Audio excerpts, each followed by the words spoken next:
कहानी है राधिका ऐसा क्यों करती थी। प्रशांत को सरकारी काम के सिलसिले में सुबह की पहली बस से चंडीगढ़ जाना था, इसलिए वह जल्दी तैयार होकर बस स्टैंड पहुंच गया था। प्रशांत टिकट खिड़की पर लाइन में खड़ा हो गया था। दूसरी लाइन, जो औरतों के लिए थी, वहां 23-24 साल की एक लड़की खड़ी थी। बूथ पर बस पहुंचते ही टिकट मिलनी शुरू हो गई, लेकिन तब तक लाइन भी काफी लंबी हो चुकी थी। प्रशांत को तो टिकट मिल गई और बस में वह इत्मीनान से सीट पर जाकर बैठ गया। थोड़ी देर में वह लड़की भी प्रशांत के बगल की सीट पर आकर बैठ गई। उन्हें 3 सवारी वाली सीट पर इकट्ठा नंबर मिल गया था। ठसाठस भरने के बाद बस अपनी मंजिल की ओर रवाना हुई। लड़की ने अपना ईयरफोन और मोबाइल फोन निकाला और गाने सुनने लगी।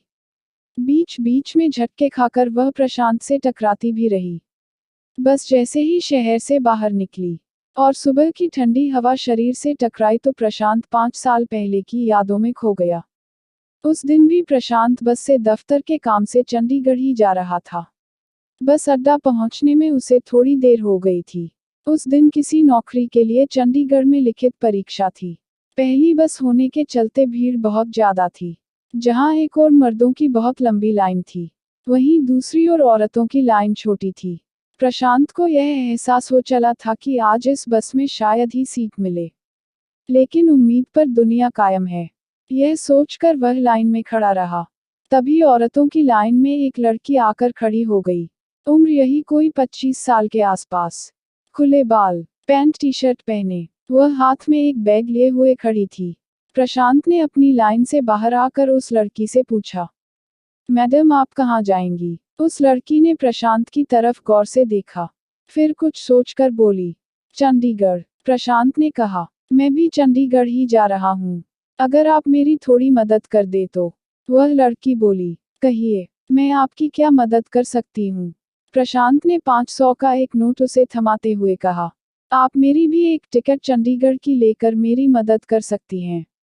ठीक है, आप बैठिए, मैं लेकर आती हूँ, लड़की ने कहा। प्रशांत बूथ पर लगी बस के पास आकर खड़ा हो गया और थोड़ी देर में वह लड़की टिकट लेकर उसके पास आ गई। उन्हें अगले दरवाजे के बिल्कुल साथ वाली 2 सवारियों की सीट मिली थी। बस शहर से निकल पड़ी थी। प्रशांत ने उस लड़की का शुक्रिया अदा किया। बातों का सिलसिला शुरू हुआ तो प्रशांत ने उससे पूछ लिया, आपका क्या नाम है और चंडीगढ़ में क्या काम करती है? उस लड़की ने अपना नाम राधिका बताया और वह वहां एक फर्म में सेल्स एग्जीक्यूटिव थी। काम के सिलसिले में वह यहां आई थी।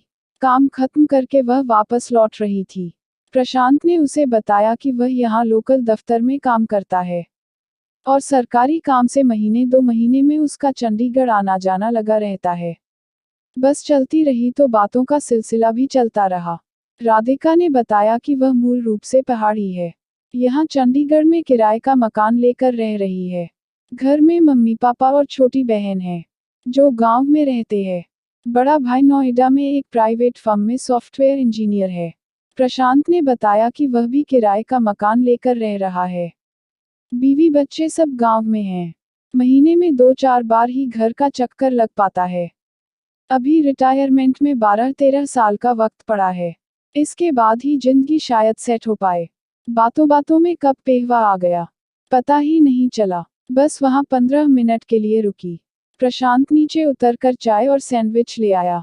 जब तक चाय पी तब तक बस चलने को तैयार हो गई। बातों का सिलसिला फिर शुरू हो गया। उन दोनों ने घर परिवार व दफ्तर तक की तमाम बातें कर ली। एक दूसरे को टेलीफोन नंबर भी दे दिए। हालांकि प्रशांत की उम्र उस लड़की की उम्र से तकरीबन दोगुनी रही होगी, फिर भी उसने उसे अपना दोस्त मान लिया था और उससे घर चलने को कहा था। प्रशांत ने उसे बताया, इस बार तो घर नहीं चल पाऊंगा, क्योंकि जरूरी काम है। अगली बार जब भी मैं यहाँ आऊंगा तो सुबह नहीं शाम को आऊंगा। रात भर आपके यहाँ रुक कर जाऊंगा और अगर आपको हमारे यहाँ आना हो तो वैसा ही आप भी करना। इसी वादे के साथ वे दोनों रुखसत हुए। प्रशांत ने सुबह सुबह चंडीगढ़ दफ्तर पहुंचकर काम निपटाया और वापस बस में बैठकर घर की तरफ रवाना हुआ। बस रात के तकरीबन 10 बजे वापस पहुंची। बस अड्डे पर उतरकर प्रशांत अपने मकान में पहुंचा ही था कि फोन की घंटी बजी। देखा तो राधिका का ही फोन था। उठाया तो राधिका ने पूछा, घर पहुंच गए ठीक ठाक? प्रशांत ने कहा। हाँ, अभी अभी घर पहुंचा हूँ। राधिका ने कहा। चलो ठीक है, नहाओ धोओ, खाओ पियो, थक गए होगे, और फोन काट दिया। अब राधिका से हफ्ते में एक आध बार तो फोन पर बात हो ही जाती थी। धीरे धीरे यह दोस्ती गहरी हो रही थी। एक महीने बाद फिर से प्रशांत को दफ्तर के काम से चंडीगढ़ जाना पड़ रहा था।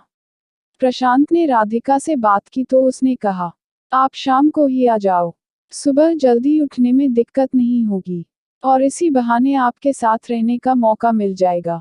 प्रशांत ने दोपहर की बस पकड़ी तो रात 8 बजे चंडीगढ़ उतार दिया। बस अड्डे पर राधिका स्कूटी लिए खड़ी थी। स्कूटी के पीछे बैठ प्रशांत उसके मकान पर चला गया। बहुत बढ़िया घर था। राधिका ने घर में तमाम सुख सुविधाएं जुटा रखी थी। प्रशांत चाय पीने के बाद नहा धोकर फ्रेश हो गया। राधिका ने भी समय से पहले खाना वगैरह तैयार कर लिया था। प्रशांत के पास आकर जुल्फें झटकाकर उसने पूछा, आपका मनपसंद ब्रांड कौन सा है? प्रशांत कुछ अचकचा गया।